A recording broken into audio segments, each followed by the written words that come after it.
crazy. Yeah. Trying to write a song that'll pay the bills, but it ain't came yet. I guess I have to rob a bank. Mm-hmm. Oh, guess it could be worse. It ain't that bad. At least I ain't sitting in no Baghdad in the middle of the hot darn desert, sitting in the tank.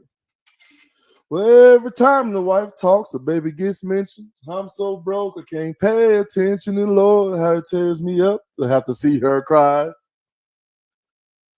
I was thinking something. What? Start the show. Are we live? Oh, are you sure? We're not live. We were live. We had 10,000 people right now sharing, liking, and commenting already. So I don't believe that we're actually live. Are you sure? Hey, no. Because if we were live, I wouldn't be able to tell such a horrible, horrible joke, right? Because tonight I'm trying to figure out, I don't know, therapists exist in the biblical times. But before we get to that, I'm going to start with this. What do you call a cow with no legs, wife? Oh, man, I wish y'all could see her. She's just shaking her head. No. Well, you're not going to answer? You're not going to play along? What about the show? I'm the boss. What's the use of owning your own show if you can't start when you feel like it?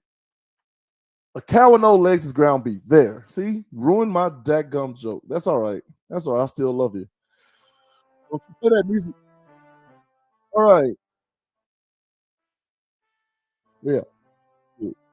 Anyway, welcome back to What the Frap podcast. I'm your host, J-ZILLA, and I'm here with my beautiful wife. Anyway, we're here. We're going to be talking to a couple of fellas and trying to figure out how to fix J-ZILLA's mental a little bit, okay? But while the intro plays, do me a favor, please. Like, share, subscribe, comment, follow, whatever the Frap it is. And I won't be mad if you want to send me some stars if you're watching on Facebook. Thank you to our audio-only crew over there on, iTunes, Apple iTunes. Is that what it is, wife? Yes. Apple iTunes, Google Podcasts, Amazon Music, and wherever you get your podcasts. So for now, while y'all like and share and blow up my spot, we're going to go ahead and play that intro. Thanks. And 3, like and share. This morning, a violent weather outbreak bringing tornadoes to Florida's Atlantic coast. Now to that urgent and massive manhunt after that deadly mass shooting near Houston. The youngest victim, just 8 years old. Police say the suspect. International High School of New Orleans is making quite an impression on the college vision. Dennis Barnes has gone into 125 colleges and universities. He's also earned millions in scholarships. As for how he did it, well, the teen is very humble and credits hard work and those around. All right. Finally, we got some sense that is going to be brought to the show. I got a couple of fellas here with me. Go ahead and introduce yourselves and tell them a little bit about yourselves. And how'd you get roped into visiting such a low-class show? Hey, everyone. I'm Jesse, a pastor, New Creation Albuquerque in the International District, and I'm glad to be here. How did I get roped into this? I didn't know what I was getting roped into until that intro, so I might have to exit. But yeah. I know I wouldn't hold it against you. All right. Let me try somebody else. Hey, producer, this may be the record, but get him the Frap off of here. He serves God, and I'm very, very happy he does. But nobody comes on and talks about the show. No one. Not nobody, not know how. Let's try this with Mr. Parker. Maybe he can do a little bit better. Parker, who are you? What's up? My name is Parker Schramm. I work with the Navigators Parachurch Ministry, and I work specifically for a branch that is in urban areas concerned with things like systemic injustice, whole life discipleship, that kind of thing. And so I've been doing that for almost 10 years. And yeah, that's me. That's me. All right. So in the intro, I was talking about did therapy exist in biblical times, especially before Christ comes.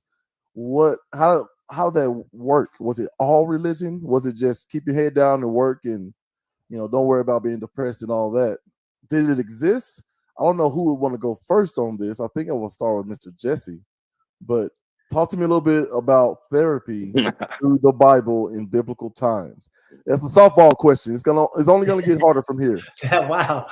Oh man, I wish you would have kicked me off. No, I was kidding. That's a good one.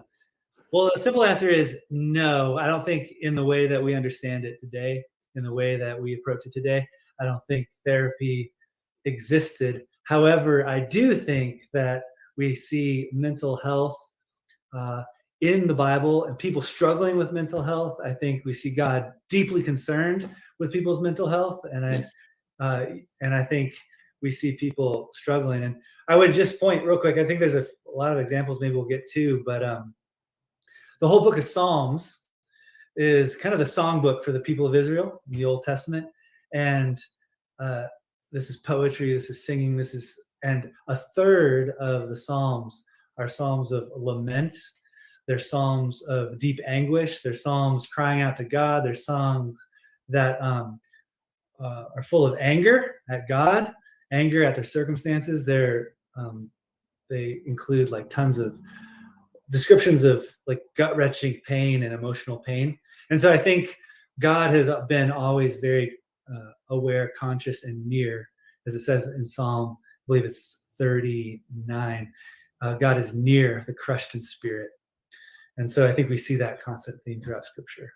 So therapy, not as we understand it today, but a very deep concern and care for the emotional and mental life of people. I love that. And so, Parker, you're kind of at ground zero of this stuff. Is it fair to say that you're the boots on the ground sort of ministry?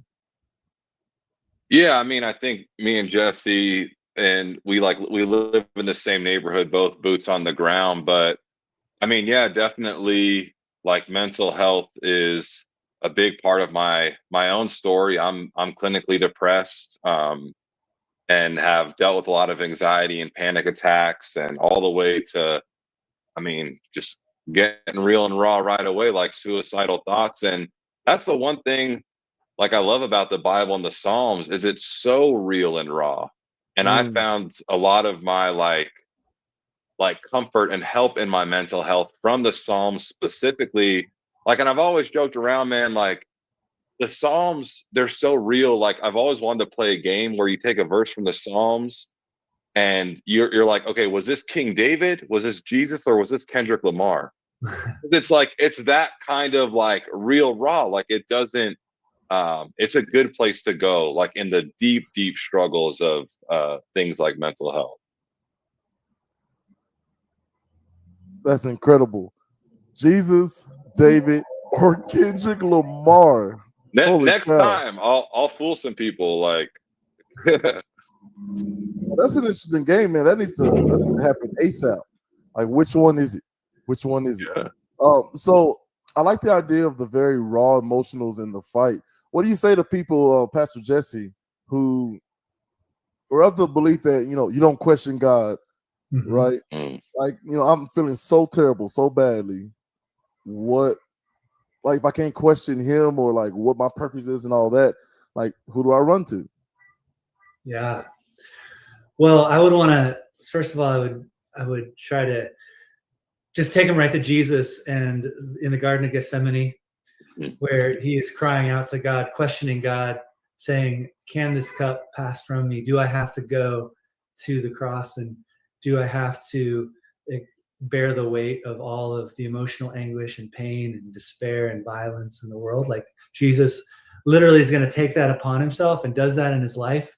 And so I think we see even God on the cross quote a psalm. He gets real and he says, my God, why have you forsaken me?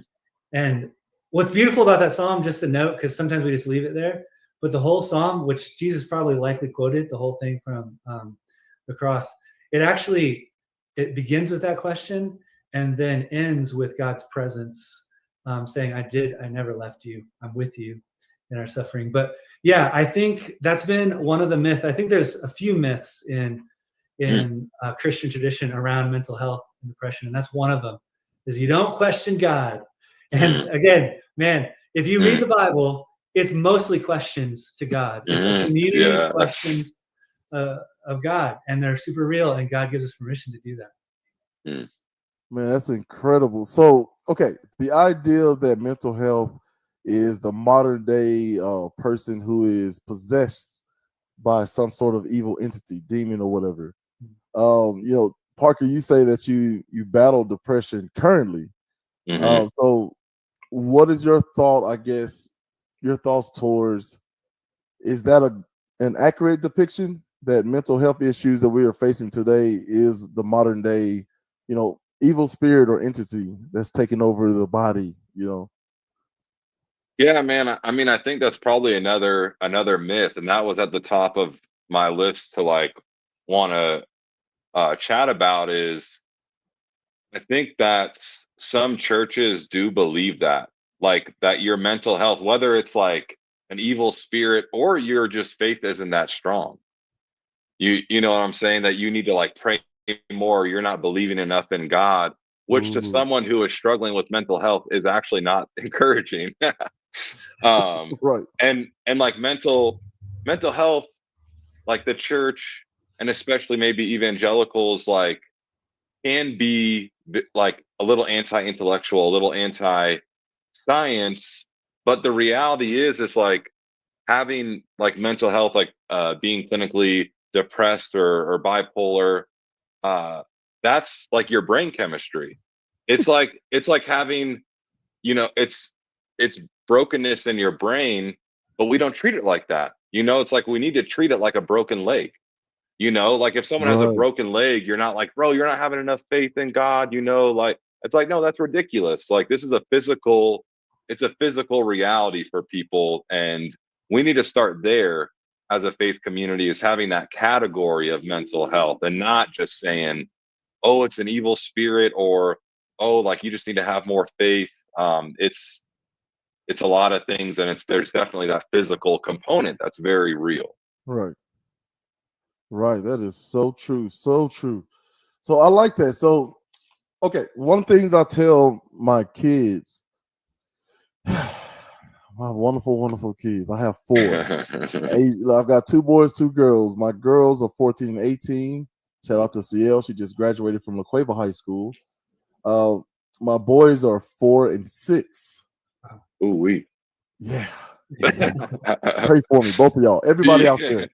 Okay. Yes. But what I tell a lot of times, especially with the older kids, like the boys are they're the simplest creatures on the planet. Right? Feed me, play with me, and then let me sleep. That's it. Like they're so easy to deal with. The girls sometimes allow anxiety to, I don't want to say take over them, but sort of win the individual battles. And I tell them like, hey, what do you want to do? Whether it's in life or today or whatever. And one of the tricks that I've learned over the years, especially when it comes to chores, right? I ask my daughters, what do y'all want to do today? Because I know y'all have laundry and you need to clean your room. And they're like, oh, we don't want to do that. It's like, okay, so you rather dad get up here with you and clean? Oh no, you know what? Yeah, I can clean myself. So how that developed for us is the kind of rule is, if you're not sure what you should do, look at what you don't want to happen, right? So if you don't want to get in trouble or lose your phone and screen time, what are some things you can do? So for people out there right now who are struggling with the various genres of mental health, what's one thing? I'll start with, I guess, Pastor Jesse. What's one thing you think that they can know right now, start to implement today, that will absolutely help them in the future? Man, there's so many things I believe, but you said one. If you give me permission to come back with a couple more later. But I think first, just with the flow of the conversation, number one, I think we have to be real and honest with where we really are. And I believe that God wants it no other way. Like he wants us to be, God meets us where we really are. He meets us where we really are. And we can try to use real fancy words in prayer or try to hide it or whatever. But he knows the deepest depths of our being, and that's what he cares the most about. And so I would just name, in the spirit of the Psalms and the spirit of Jesus, like, it's okay. Be honest, be raw with God. Like, let it out there. My God, why have you forsaken me? Where are you? Why does it hurt so much? What's going on? Like, be real. That's where I would start. I love it. What about you, Parker? Yeah, man. Like for me, part of my, I was atheist, unchurched. I came to Christ at 19. And I used to tell people my testimony was, oh, yeah, I used to struggle with depression and suicidal thoughts, but now I'm saved and now I don't. Well, that was nice for like 2 years. And then some like past traumas came back up and that stuff came back. And I was really struggling, like, man, am I even like Christian, feeling like the way that I am? And the one thing I would say is this is not a lone wolf operation, and you need people. Like, you need people around you that you can trust, where you can share and get real before God, before some trusted friends who can help point you to the way. Because for me, I was so scared to open up about these things, about the struggles in my mind and heart, the doubts, the anxiety that were so crippling. And then when God gave me the courage to share with friends, then they could point me to Jesus. They could point me to the Psalms. Like, I remember I shared so vulnerably about all my anxieties, and my friend, the first thing he said is, he said, Parker, I think what you're going through is biblical. Look at the Psalms. And he quoted me the Psalms, and I'm like, that's exactly what I'm going through. And so, man, yeah, like, it's not a lone wolf thing. You need people around you. Man. Oh, there he is. There he is. He's gonna testify. Well, I want to say too, I want to name and acknowledge that that's probably the hardest thing to do when you're in the midst of depression and anxiety. Yeah. I think depression by its nature is to depress, to recede, to go inward and isolate. And the last thing you feel like, and Parker, you can speak to this, but is I've heard, when you're depressed, the key is to express, like to kind of get out, but that's scary and vulnerable, and you're kind of opening up, and that feels tough. But I would just name that that's not an easy thing to do, to seek community, but it's actually what we need to do. Absolutely. So there's this so Fred Hampton, I think he started one of the Black Panther parties. And the Black Panthers, I mean, there's plenty wrong with the organization. There's plenty right. One of the things they did was make sure every single child in their community was fed, educated, dressed, and housed. Right? They made sure also that they took advantage of their First and Second Amendment rights, which is we're going to speak about things that bother us, and we're going to be armed to protect ourselves. Okay? But the biggest thing they did was they understood that there was power in people. Now, at the time, there was a sort of an opposition gang, and this gang was actually tasked to protect Dr. Martin Luther King Jr. When he was assassinated. So they kind of had a huge stain on this gang, and he went to him and called him out on it. And he says, like, what if you put your weapons down and stop pointing them at, basically the wrong people? Then he also went in this very segregated neighborhood to some Latinos, some Latino gangs. He said the same thing. Some, even went and sat in like a Ku Klux Klan meeting and say, man, y'all see that we're black and we're wrong, but I see that your kids are hungry. And he brought all those people together. And then once that happened, the FBI labeled him as more dangerous than the Soviet Union, Russia. Wow, man. Yeah. And then they, began to work. So the idea that there's power in people, like how do we affect people and embolden them? Or I guess in the Romans way of saying it, from the Bible, Romans, how do we convict people to seek out better, right? If you're miserable about your life, what can you do about it? What can you do? Not the boogeyman, not this person is oppressing me and this person took my promotion. What is it? Is there anything in your life that you can do to improve? How do you get people to be convicted to do that? I'll start with Jesse. I'm giving him all the softball questions, Parker. I apologize. Yeah. I like it. Well, if the question is how to convict or convince, that's a tough one. And I think in my experience walking with people who are depressed and really struggling with mental health, that's a hard one. Like, I think the posture, I think the temptation as someone who feels all right, is maybe the healthy one at the time, at the moment, is to try to coerce, manipulate, and push and overpower people who are experiencing, and almost shame them and guilt them, and so I'll tell you what not to do. Let's not do that. I mean, I've done that. I fall into that trap. I think we need to kind of come alongside and, first of all, listen, right? We got 2 ears, 1 mouth. Let's listen first. And there's this ministry of presence that we talk about, like being present. I remember one of my friends lost their wife real quickly and unexpectedly to cancer. And, and my wife, we went through a miscarriage and lost the baby.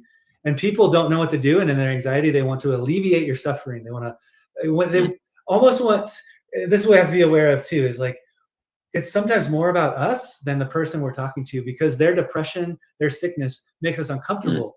And so we want to alleviate that. And so we're trying to move someone along for our sakes, not for their sakes. So I think, as we've all experienced, if we've been in hard times, here comes people trying to make us feel better or themselves feel better. And they say kind of pithy, trite things.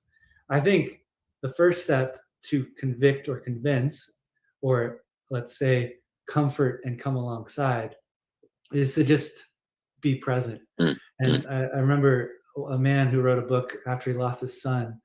He said, all I wanted people to do is sit beside me on the morning bench. Just sit beside me on the morning bench and be there. I don't need your words. I don't need you to make me feel better. I don't need you to like convince me how this is part of God's grand plan. Like, it's making it just be with me and cry with me. Wow, be present, man. That is amazing. So, Parker, how would you echo that? Yeah, I think that's so good. And I think it's a little like counterintuitive, right? And I think like what was shared with me recently is also counterintuitive, but very helpful. And because I think when someone is depressed, or I'm depressed and I'm in that low place, I think I feel anxiety and pressure to get out of that as fast as I can, because it doesn't feel good. I feel shame about, feeling this kind of way. And I was sharing that with a friend, and they told me something so profound, and I love it. It's like given me so much freedom. But they asked me, they said, Parker, do you know about the difference between a cow and a water buffalo? I was like, nah, bro. Yeah, I like that. I like full circle moment right Full there. circle. All right, sorry, go ahead. Don't take away from my profound moment. I'm just kidding. Right. But yeah, I was like, no, I don't. But they said, when rain comes, the cows will like try to run away, which ironically, you try to move away from rain, like it stays over you longer. But the water buffalo, they move towards it. They embrace the rain, and then it passes. And for me, I'm in a season now where instead of getting really anxious when I'm in that very depressed place, I'm like, okay, where's Jesus? And that's what I do. I don't try to fret and get out of it, but first thing I do is I just try and find like, God, where are you in this? And so, yeah, I think like taking the pressure off, and just for me personally, that's been very freeing. And yeah, that's what I would say. Be like the water buffalo. It's almost like Bruce Lee's famous, be water, my friends. Right? Be water, my friend. Water, you can breeze right through it with your hand, right? But it can also carve a mountain in half. You know what I mean? Like, I like that. You put water into a cup, it becomes the cup. Right? I just Bruce Lee fan, right? But yeah, that's pretty cool. I like the idea of like seeking release, not feeling guilty about it. And yeah. You know what? You shook your head too fast. I don't like that. Get him out here, producer. Does he do that all the time? Oh, is that funny, Jesse? Get him out of here too. I don't understand like rules of engagement around here. I'm gonna take a quick commercial break because these gentlemen talked about relief and the guilt sometimes in seeking relief, right? Oftentimes you feel a certain way. You want to, I don't know what the word is for, but what is it? Self-diagnosed? No. Self-prescribed? Hold on, let me get them back on here. They're smarter than I am. What's the word I'm looking for, gentlemen? Not self-diagnosed, where you're like someone who's feeling bad, but instead of going to a doctor, they just smoke a joint.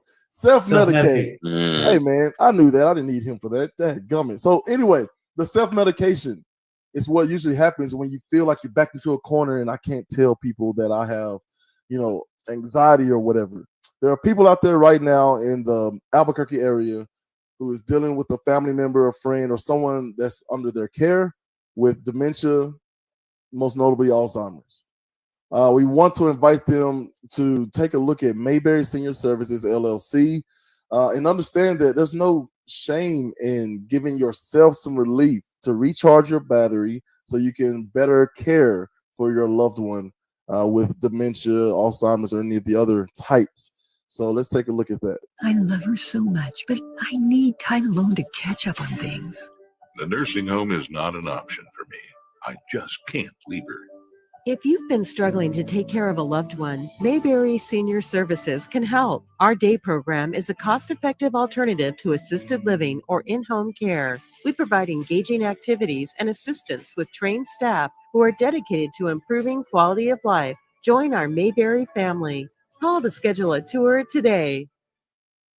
All right. If you're in the Albuquerque area, again, give them a call and help them out. They're engaging. They do activities. They do brain stimulating things, live music, all kinds of stuff. They feed them good, feed them well. Somewhere my grandfather's like, Superman does good. You're talking about well. Anyway, go check them out. So in that relief, how can you, I don't know, commercialize it? It's probably a bad word, but everybody has their own individual issues and problems. How do you address people as a whole, especially you, Jesse, and Parker, speaking with so many people with so many different problems? How can you sort of make it concise enough to be, I don't know, I guess that many different people with different problems can utilize, the information? And I'll open this up to the floor. Y'all just speak at ease. Take your time. Take your time. Yeah, I mean, I think that's a good point just in general. That, I mean, yeah, mental health is something that touches everyone in some kind of way. And I was listening to, like, Brene Brown is a good person to listen to her about this kind of stuff. She has some like YouTube shorts and whatnot, but she made this really good point, like Newton's second law of physics. Y'all know that? It's like when something experiences a reaction, there is an equal and opposite reaction. And so, like, when you experience some kind of trauma or pain or anxiety or embarrassment, like, that is a force that you're experiencing. And you need to find release and relief, or it stays in your body. The body keeps the score and is always right.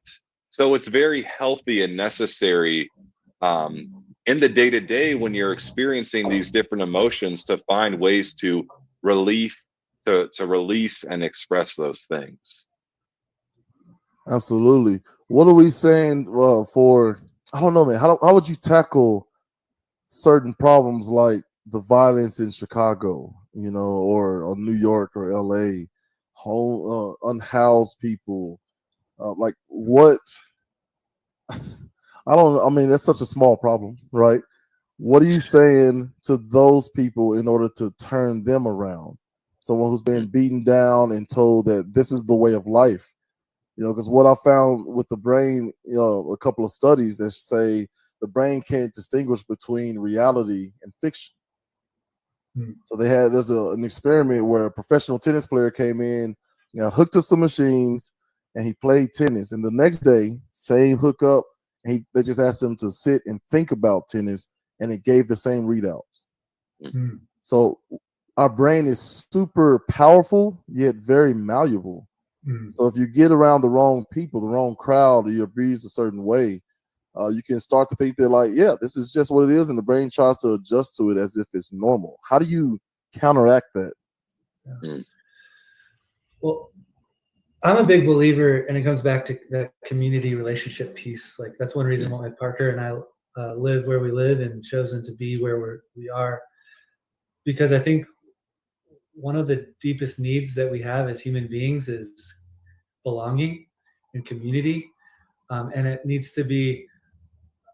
And with community, it's a diverse community, right? You talk about Black Panthers bringing multiple different people together. That's the power of the people. The power of people is not a homogenous, like one singular group, because that's what happens is it's an echo chamber of all the same traumas and all the same setbacks, and we start talking, and that's our reality. But I think when we bring together a diverse group of people with diverse cultures, with diverse experiences, and we're willing to be present again with one another, to sit with one another on the morning bench, on the curb of the street, and to remind ourselves, like, this is a season. This isn't everyone's experience. There is hope, and I'm with you in the midst of it. I think that's where the power of the people is, and the power of people being present, to put another P in there, is that's where the magic is, man. That's incredible. So what even made you want to be, I was probably supposed to ask this earlier, but what made you want to be a pastor, and how did that come to be? Yeah. Well, I started in college. I started working with teenagers, and so I really found a love for people that way, and loving being with them. And so I became a youth pastor. But then the way that I kind of found myself where I am now in the International District, which is the most kind of diverse area of our city in Albuquerque. It's the most densely populated, 28 different languages spoken in the high school. And it's also kind of where we find a lot of people just being marginalized and living the struggle. And so what happened, how I just kind of found myself here, is just Jesus, I would say. Jesus, my favorite verse is Jesus, the word became flesh, and he moved into the neighborhood, and he took on the vulnerability and the weakness and the risk of being human. And he took on the vulnerability of experiencing pain, our pain, and being near pain, and being at risk. And so, yeah, being a pastor for me, I feel like our calling is all the same, and that's to be with one another in the way of Jesus, and to not shy away from pain and hurt, and not try to like hide ourselves from it. Because, yeah, I feel like, and as I've grown, I'll say this too, because at first I came in like a lot of white people that look like me, thinking, hey man, I'm gonna fix this place. I got what you need. I got the recipe. And what I'm learning is, hey man, I've been healed as much as I desired to heal. And that's the beauty again of that diverse power of people, is that we're all wounded healers, and we all need one another. And so, yeah, I don't know if that answers your question. But. No, beautifully. I'm going to talk a little bit about how we met, Pastor Jay. So I used to work for, saw the commercial earlier for you all at home who may not be aware. I used to work for Mayberry Senior Services, and we had one of our co-workers pass away. And he had a lot of issues and everything. So the Christian side of my brain and heart was like, whew, he's done. He's done. My goodness, that was a rough race, but he finished, He was very kind, very hardworking. I mean, his shift would end, and he would see us struggling, and he'd ask, research, Jessica, hey, can I just stick around a little bit longer? Just help him out, things like that. And I remember being hurt, sad, confused, but mostly angry. Because I'm not gonna say some names, but I'm like, that guy dies, but blank is still walking around here. I was so angry, and I love how you're a fantastic listener, and you just absorbed all of that, and then you just spoke very gently, very kind. He had a magnificent beard, right? I mean, it was just great. Like, I remember crying in our little session, thinking about some issues that I was going through. And so, how do we train more Jessies and Parkers? Yeah, easy question, Parker. Go ahead.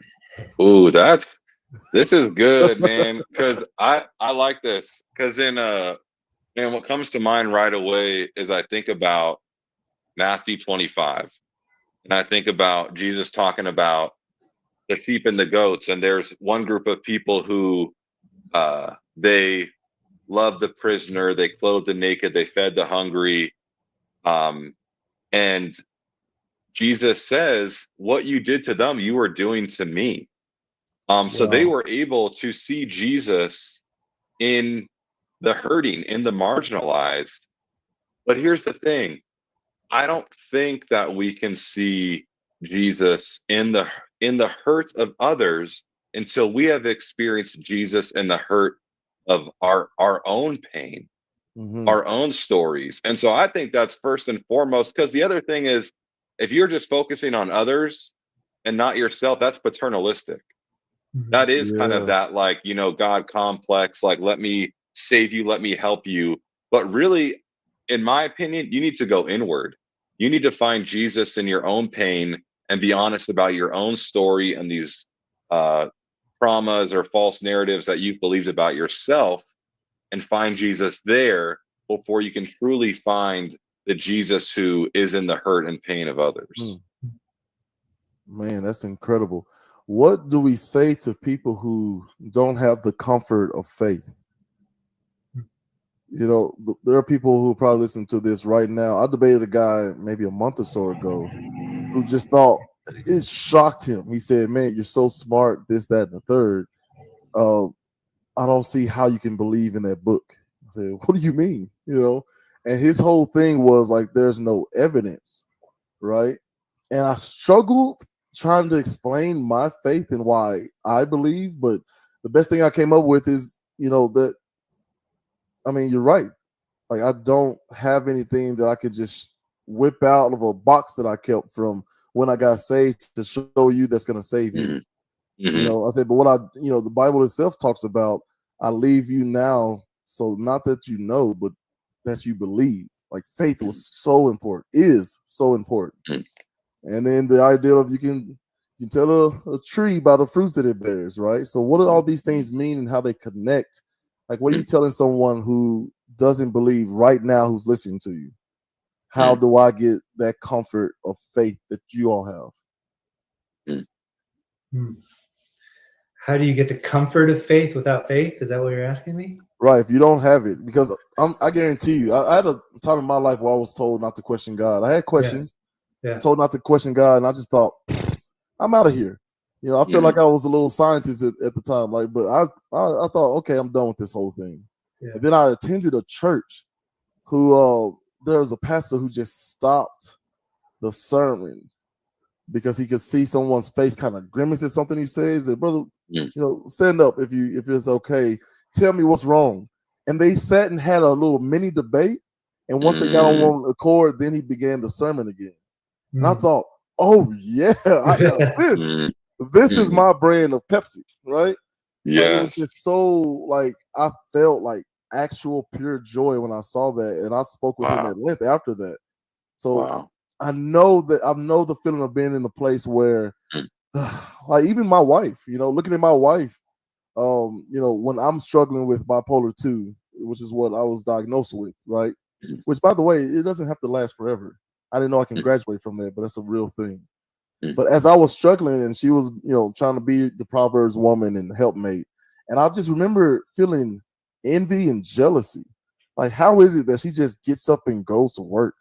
She just jumped in the shower, got dressed, got the kids dressed, got them breakfast, drove them all over the city. Like, I felt like angry. Like, how? Like it was this mystical, magical thing. So how do people in my position get the same sort of faith that you all have? Like, is it in Walmart? Like, can I get it on Amazon? Like, how? How?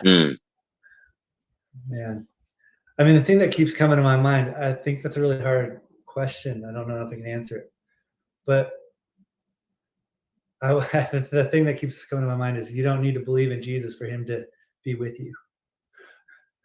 I mean, I believe Jesus loves you, cares for you, is present to you, even if you resist his presence. Now, I think my personal belief is that if you surrender to that love and that presence, if you would say, kind of like lean in a little bit, it'll be much more beautiful. Nice. Nice.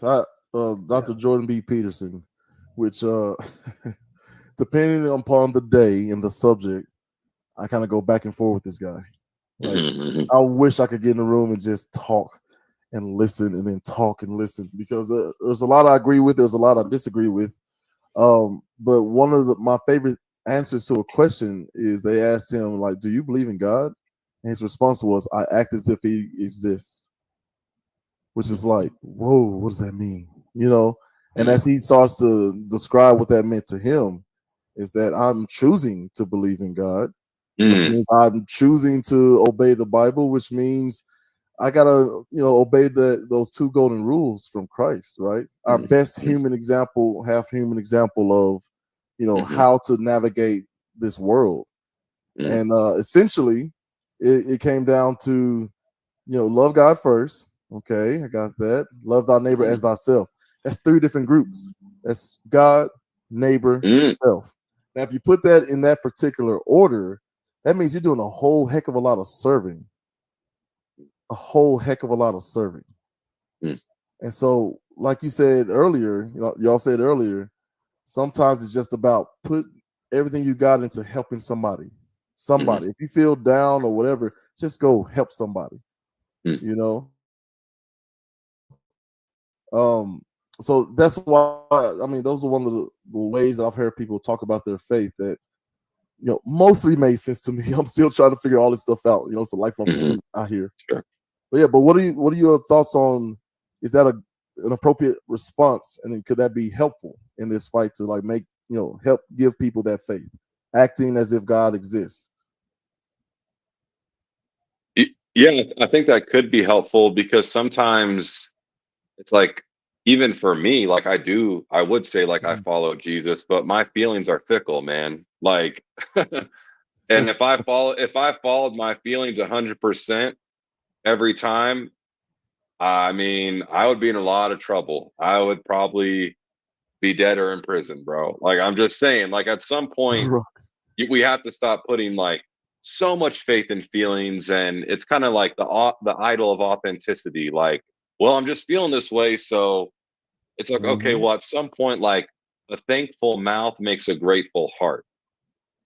So you hear what I'm saying? It's like sometimes you gotta let the feelings follow and not always follow the feelings, which I know in this day and age and cultural moment, that is a big deal, to be like authentic and vulnerable, and I get that. But yeah, I think sometimes it does take like doing what is right, despite not having the feelings there. And for me, like, I got a wife, I got 2 kids, I got a ministry, I got a job. It's like there's people depending on me. And it's a balance of like, I want to be real, authentic, and vulnerable, but I'm not going to let my feelings just completely dictate me 100% of the time. So yeah, I could see that. Absolutely, man. I appreciate you sharing that. Like, it's when you look around and you think about, like, are you seeing hope, or just like there's no chance of recovery? You know, and you can be a glass half full person, I suppose. But there are actual examples. Like, so when the gentleman I debated, we were talking about, well, how can you measure, you know, whether or not God exists? I said, well, we can't really see the wind. This is going to be clumsy, so feel free to kind of, you know, chat GPT this thing, okay? So I told him, I said, you can't see the wind, but you can measure it by the things that it moves or moves through. Heck yeah. So, like for me, if I see someone who's, you know, who society deems them as an absolute monster, but then one person shows them love and attention and affection, and that person has changed, it's like, I can't see the spirit inside of them, but I did know them when they were this way, and now they're that way. There's something there, right? There's got to be something there. Amen, bro. You know, if you look at, I think it's Daryl Jackson. He's a musician. He went to a bar. He played some music. The white guy was just like, man, I've never heard a black dude play music like a white boy before. He's like, what do you mean? He's like, man, you sound just like Jerry Lee Lewis. He said, well, who do you think taught Jerry Lee Lewis? You know, so they were going back and forth about a common interest, which was music. They shared a drink together, and he confessed that he was a Ku Klux Klan member, and this is the first beer he ever had with a black man. And so the black musician laughs, and the guy pulled out his card, his Ku Klux Klan card. And then the next time he was in town, he brought other buddies back with him, took them out back, and was like, hey, we want to say we appreciate you. Like, you've changed our entire world. And they wanted to have him burn their ceremonial robes. And they were going to burn the cards, but he's like, no, keep that as a reminder. And now former Klansmen and this black musician go about the work at, you know, rehabilitating Klansmen. Like, they go to meetings and like they say their piece, they get kicked out, but one or two comes with them. First is curiosity. And then they see the generosity, and then they want to give it back. Then next thing you know, man, take this roll, take this card. I don't want to be a part of that kind of hate anymore. So when you hear stories like that, it's like, if a Klansman and a black guy can get along, like, does any one of us have a real excuse? Like, someone took my parking spot, so now I hate them. It's like, come on. Right. Man. Okay, so listen, I know I probably kept y'all here long enough. So the show is called What the Frap. You know, I've explained often, probably, you know, some people out there right now rolling their eyes. Here you go again. But some people are new, okay? I got to make sure they all feel included, all right?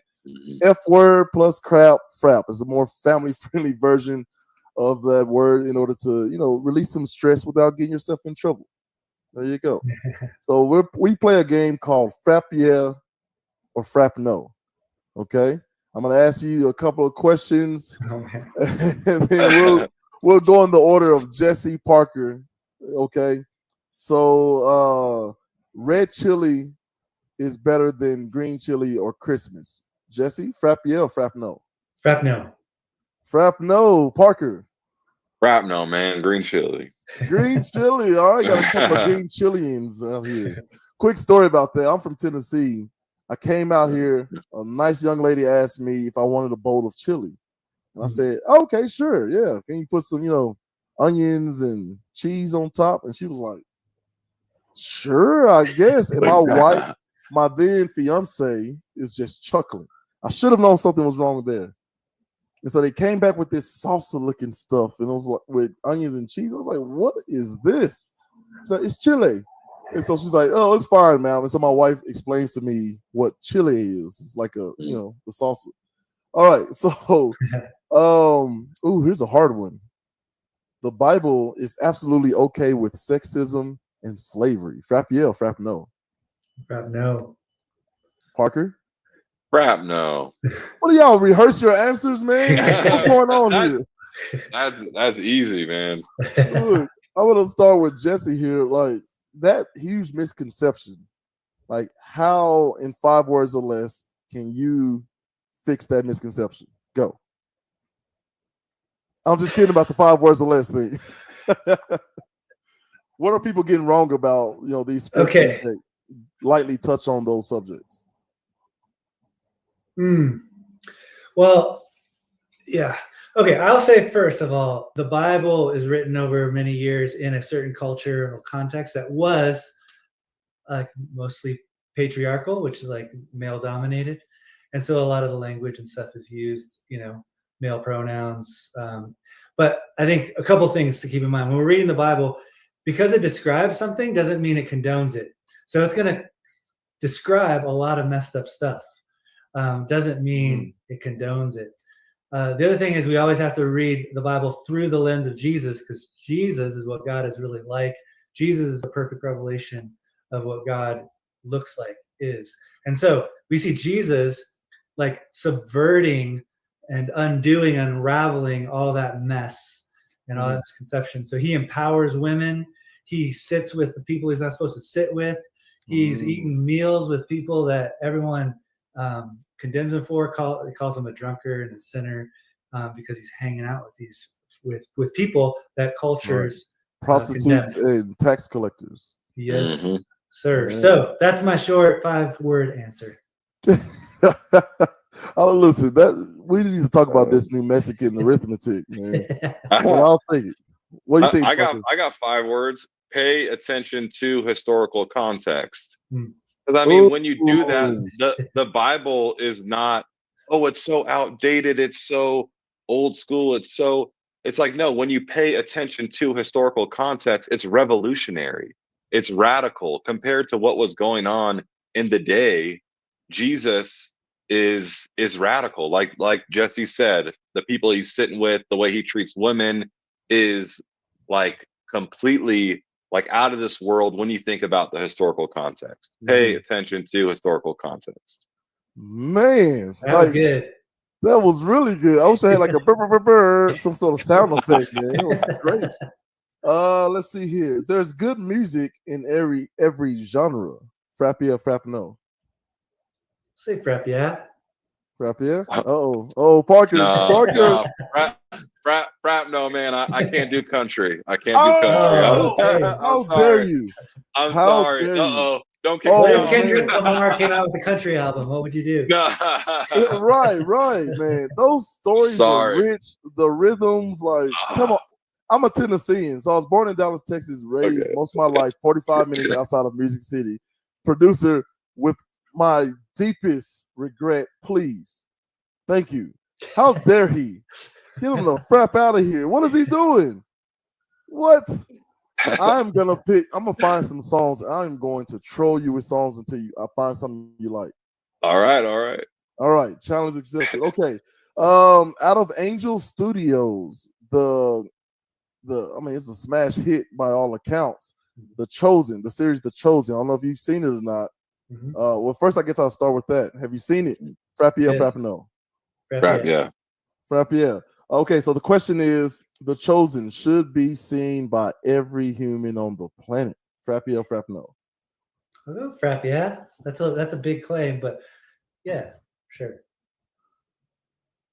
Yeah, I mean, for me, I was so skeptical. I mean, usually those movies and shows, you know what I'm saying? It's like, oh, this is going to be, but everyone kept talking about it. And then I was like, okay, fine, I'll watch it. But Frap, yeah, man, it actually is that good. I've loved it. Yeah, I felt the same way. I was like, Jesus movies are cheesy. Just like, oh man, Christians are great at cheesy. So yes, okay, he is going to absolutely kill me for saying this, but my daughter, my sweet little wonderful baby girl who just graduated, right? They never done nothing wrong in her life, right? We're watching because we're kind of a nomad because we're used to a certain brand of church. You know what I mean? We're from the South. Like if you're too kind of like yes, like it's hard for me to really engage, you know. So I like the fiery preachers, but I would like for the fiery preachers that I've come across to, be more Bible based. You know. Anyway, so we started like just visiting different churches. We do a lot of internet church watching. And I thought, like, man, I'm going to switch it up because I enjoyed that series so much. I thought, like, man, I think the kids will really like this. And so we watched episode 1, and then we maybe, just going through the series every Sunday till it's over or sometime throughout the week, whatever. They definitely like being in their PJs instead of getting dressed to go to church. So we'll see how that goes. But in the first episode, spoiler alert, Jesus shows up, right? And Right. the first time you see him is Mary Magdalene. She reaches for a drink, and he touches her hand and says, "That's not for you." And my dog goes, "Oh, who is this?" Oh, that's hilarious. I have never been so mad at Jesus in my life. Like, man, what? Like, wait, Yeah, yeah. But she was like, "Ooh, who is that?" And then when basically it's revealed that it's Jesus, she was like, "I'm so sorry." He's just really nice looking. But good, man, good. Okay, before I get you all out of here, we'll do some promotional stuff and whatnot. I've got this beef with the American pastime. Okay, snitching. Our national policy on snitching has to go. Okay, and so I pulled a Bernie Mac clip. I had to do a lot of editing to keep some of the words out, but I thought what he was saying was absolutely on point. So much so that I interviewed a rapper one time, and he was, we were talking about like gladly snitching, and he's coined the phrase snitch activism and snitch rights. Right. So I told him as a joke, man, you should put that on the t-shirt and sell it. So that's what we did. So let's take a quick look, and then we'll get y'all out of here with your last words and promos. I'm gonna tell you something. We gotta stop the violence. We gotta vote. Stop the violence and vote. But I did a show in Chicago. I mean that. Stop this violence. I was in Chicago. I did a show for Cook County Jail. And over 40% of the brothers in jail for nothing. And they had a little panel thing. We got to ask the inmates questions, So I asked them, man, I said, hey, my brother, what you in for? He said, nothing. Brothers got this thing about being a punk. What is a punk? I never did understand that for the sake of my life. He said, nothing. That's how long you in for? He said, ever? Now, for a long time, you take the 4 off that motherfucker.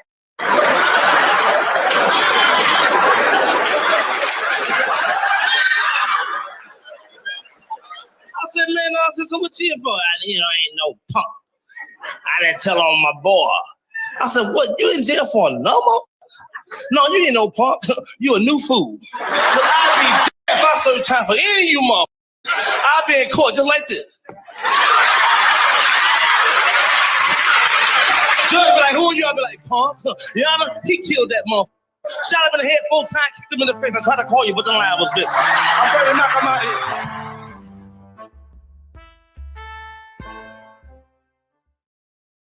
All right. Listen, sorry to bring y'all into my beef, but like I've just seen so many people under the guise of I'm not a snitch, like take the punishment for someone else and go to prison or jail and become a whole criminal because of that. So I'm trying to change that, do my little part. Anywho, Pastor Jesse, Parker, it's been great having you all. You definitely have to come back. This is not enough time. Go ahead and give your promos. We'll start with Mr. Parker. He's been so patient with me. And let's just be real. You gotta save the best for last, man. That beard in the top right corner. That should be the last thing you see. The last. It's voice nice. you hear. It is pretty nice. But yeah, man, it's been a pleasure. J-ZILLA, first time. Hope it's not the last time. It's been great. Make sure you guys check out more of the podcasts. And yeah, man, thanks so much for having me on. I appreciate it. Absolutely. And then Mr. Jesse. Oh, Parker, you have any promos, anything that y'all are doing that you want the community to be involved in? And it's okay to say what the Frap, right? Are y'all allowed to say what the Frap? Of course, man. At What the Frap, you gotta check that out for sure. Yeah. Yeah. Any projects you got going on that you would like the community to get involved in? I mean, honestly, yeah, we have our I work at Juntos, and we have our 1-week day camp June 5th through the 9th for kids K through high school. Come through. It's the most fun kind of VBS thing you'll find this summer. And yeah, you can find us online on Facebook. Just search Juntos Ministries Albuquerque, and we'll get you plugged in. Okay, help me out with that spelling there. So Juntos, Juntos, and then ABQ. Juntos ABQ. Man, let me tell you about this Mexican wordplay around here. Right. Who was I called? So my last name is Gales, right? It's Gales. And when I tell you, everyone here asks me when I have to when I say my name is Galles. Yeah.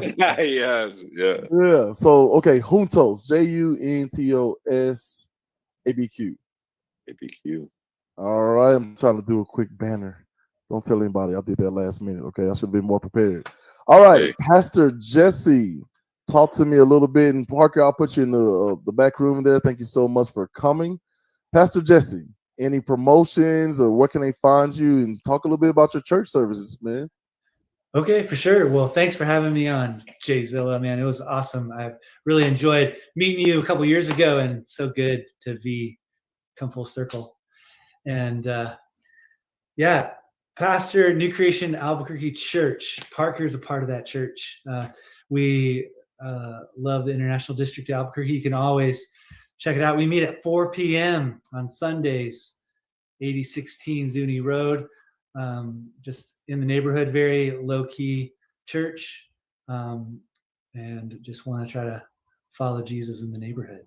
So you're welcome always to check it out.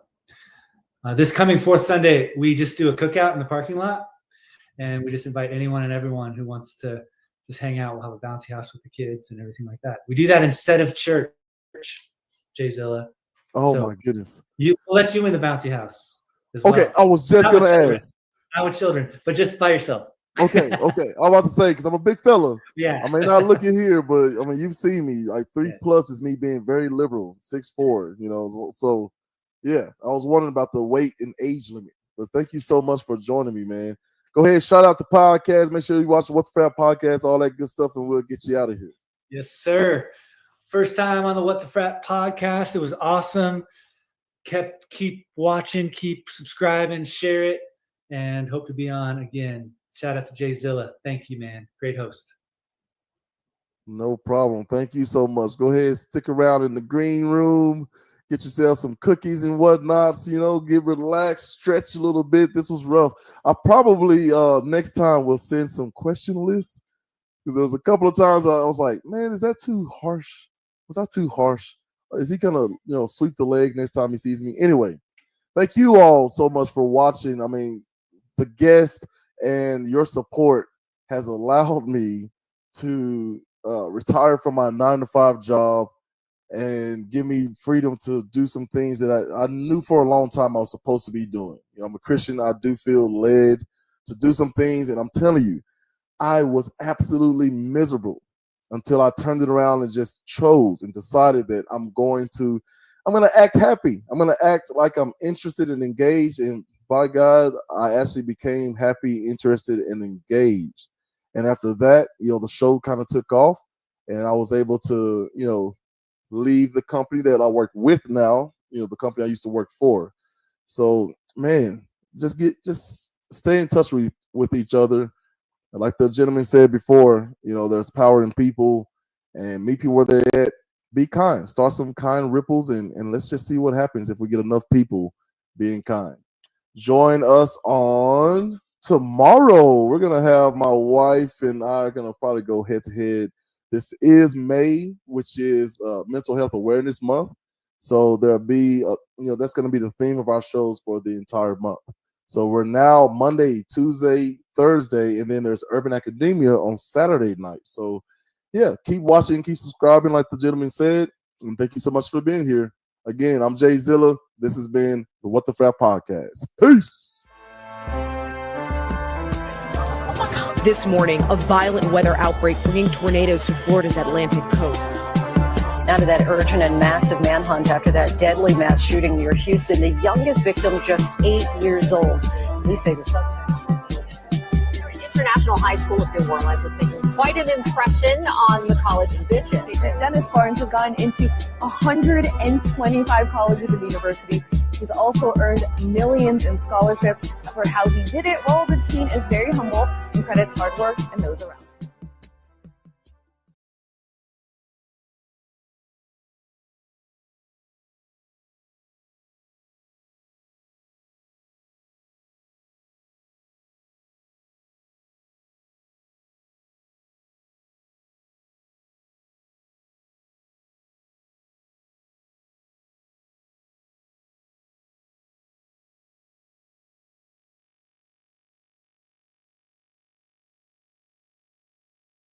past 2 years, city leaders have gone back and forth on whether or not to have sanctious homeless camps called safe outdoor spaces.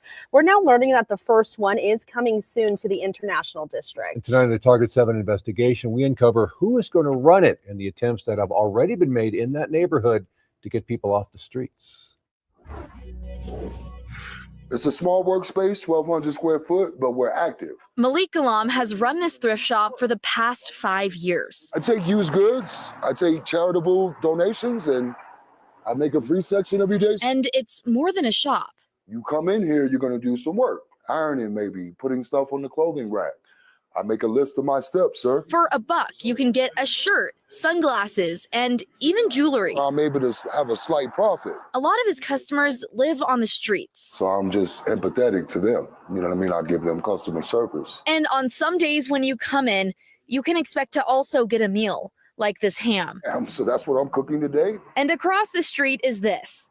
Dozens of homeless camping on the sidewalk. I am in and out on the sidewalk every once in a while, but a lot of others, they've lived here for a while. And every week the city comes by and cleans up the sidewalks, enforcing the no camping ordinance. They take all of our stuff, they throw it away, and it's just, honestly, it's just terrible because all of us have to start from the beginning. County officials have already tried to help this area. 4 years ago, they opened this tiny homes village to house homeless, but it's already full. And as you can see, it's leaving as many as 30 people living on the sidewalks on the other side of the fence. And they say that it's not available, or you need to be clean, or there's so many rules and regulations. I tried about 3-4 times. But now there's another group in the neighborhood trying to help, just like Malik. Just a safe, secure place for people to be able to walk and to stay. Pastor Jesse Harden preaches at New Creation Church. His congregation is the first organization to be approved by the city to have an outdoor space. I want them to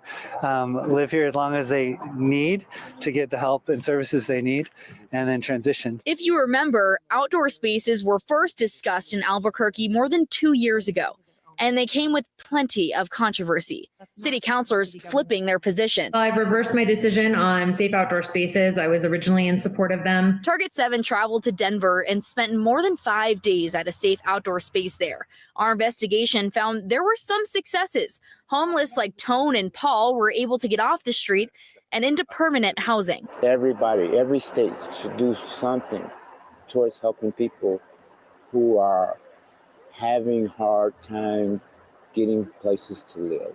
All you can do is make the effort, right? Everything else is fate. That's the conclusion I've come to. But it also came with problems, a fire, deaths, and we met people who moved to the city trying to get in, like this couple from Nebraska. They said they need about 6 to 9 months. I hope it works out that you camp gets to open so that we can join your camp. Seemingly, safe outdoor spaces went away in Albuquerque. Applications to them have stopped coming in. But at a recent town hall meeting, Mayor Tim Keller said they were still a solution to address the city's homeless crisis. And we still support safe outdoor spaces.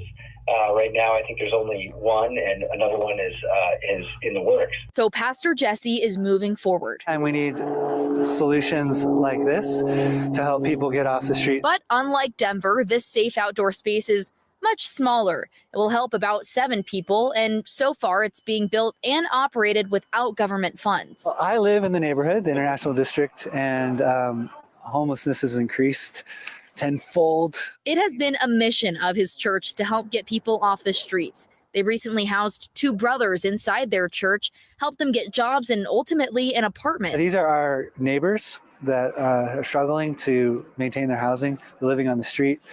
And I wanted to create a place where people could experience safe, secure, and sanitary conditions. For Target 7, we're not asking for a handout, we're asking for a hand up. I'm Peyton Spellacy.